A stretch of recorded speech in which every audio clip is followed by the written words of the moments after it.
ఈ కట్టడం వెనుక ఉన్న రహస్యమేంటో తెలుసా? కంప్యూటర్లు లేవు, కనీసం కాగదం మీద ప్లాన్ కూడా లేదు. కానీ 800 ఏళ్ల క్రితమే ఒక అద్భుతం సృష్టించబడింది. ఇదే రాజస్థాన్లోని రణక్పూర్ జైన్ ఆలయం.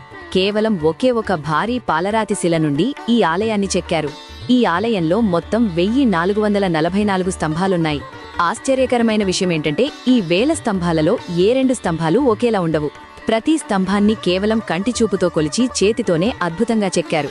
సిమెంట్ లేదు, స్టీల్ లేదు, కేవలం రాళ్ల మధ్య రాపిడి, సమతుల్యత మరియు గణిత శాస్త్రంతోనే ఈ భారీ ఆలయం నిర్మించారు. 90 టన్నుల బరువును మోసేలా 20కి పైగా డోమ్స్ అద్భుతమైన ఇంజనీరింగ్ టెక్నిక్తో నిర్మించారు. సూర్యరశ్మి కిటికీల గుండా ప్రవేశించి ప్రతి గంటకు ఒక ప్రత్యేక శిల్పాన్ని తాకుతుంది. ఇది రాతిలో చెక్కబడిన ఒక సోలార్ మ్యాప్ లాంటిది.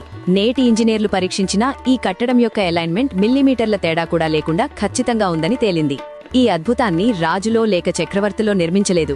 పవిత్రత కోసం నిరంతరం శ్రమించిన జైన్ సన్యాసులు మరియు కళాకారులు 50 ఏళ్లపాటు కష్టపడి దీనిని నిర్మించారు.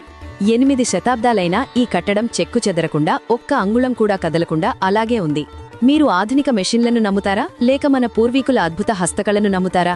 మీ అభిప్రాయం కమెంట్స్లో తెలియచేయండి.